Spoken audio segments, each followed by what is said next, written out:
Ça y est, le projet CRM est lancé et c'est vous qui avez l'honneur d'être responsable de ce projet. Et bien évidemment, tout le monde dans l'entreprise souhaite que ça aboutisse le plus vite possible et que ce soit une vraie réussite. Mais en vrai, est-ce que vous avez envie de faire comme tout le monde?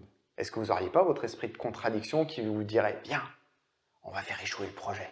Alors, si c'est le cas, il faut peut-être aller consulter un spécialiste. Mais en tout cas, si vous voulez toujours y aller, voici notre top 5 des choses à faire pour que l'échec soit retentissant.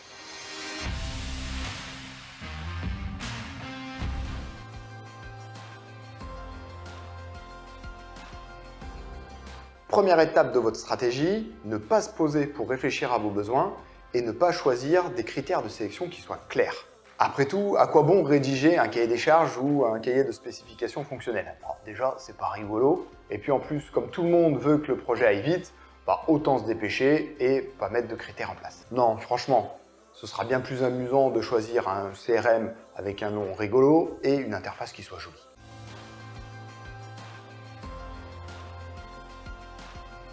Deuxième point, ne demandez pas aux équipes marketing et commerciales ce dont elles ont besoin. Déjà, on sait que les commerciaux passent leur temps au téléphone ou à se balader. Ils ne sont pas très futés, alors on ne va pas imaginer pouvoir en tirer quelque chose d'intéressant. Concernant l'équipe marketing, eux, ils ont tendance à employer des termes un peu compliqués, donc on ne sait jamais trop si c'est juste du flan pour faire joli ou s'ils sont vraiment intelligents. Donc, tant qu'à faire, on ne leur demandera pas ni aux uns ni aux autres. Et après tout, si vous ont demandé à vous de vous occuper du projet, c'est que vous savez comment faire.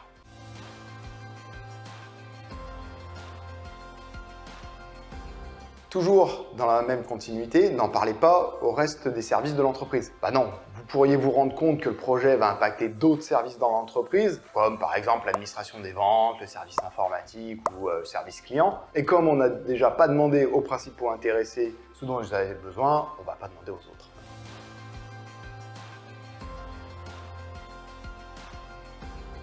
Alors, je vous donne aussi une autre astuce si vous voulez être sûr de faire rater le projet, c'est d'importer tous les fichiers sans faire de tri ou de vérification. Vous verrez, vos collègues vont très certainement apprécier de retrouver leurs clients en doublon, en triplon, que les contacts ne soient pas rattachés aux bonnes entreprises et qu'il y ait la moitié des données qui manquent. Normalement, à cette étape, le projet devrait avoir déjà pris un sacré coup dans l'aile.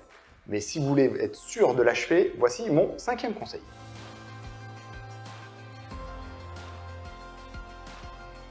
Ne faites pas l'erreur de prendre le temps de faire des formations à vos équipes avec l'éditeur ou même vous en interne et surtout de présenter l'outil à vos utilisateurs. Non, le mieux à cette étape-là, c'est de leur envoyer un mail avec le lien de connexion, leur identifiant, leur mot de passe et un petit bisou en fin du mail. Normalement, après ce mail, vous devriez avoir déjà perdu tous les utilisateurs qui ne sont pas très à l'aise avec les outils informatiques. Par contre, il y en a certains qui vont vouloir s'accrocher. Eux, c'est les pires. Mais si vous avez mis en place tous les conseils que je viens de vous donner juste avant, même eux devront se rendre à l'évidence. L'outil n'est pas adapté à leurs besoins, il n'y a pas toutes les données à l'intérieur et ils seront obligés de rendre les armes. Félicitations, à ce stade, vous avez réussi votre mission. Le projet CRM est un échec monumental. Il ne vous reste plus qu'à trouver une bonne excuse pour justifier cet échec ou alors trouver une autre entreprise.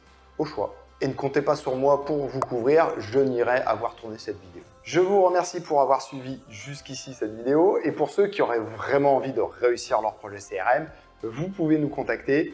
On a toutes les bonnes astuces pour que ce soit une réussite. Et puis si vous avez aimé cette vidéo, dites-le nous, en tout cas nous en interne, on s'est bien amusé à la faire. Et si vous avez d'autres sujets qu'on voudrait détourner, n'hésitez pas à nous le mettre en commentaire. À bientôt!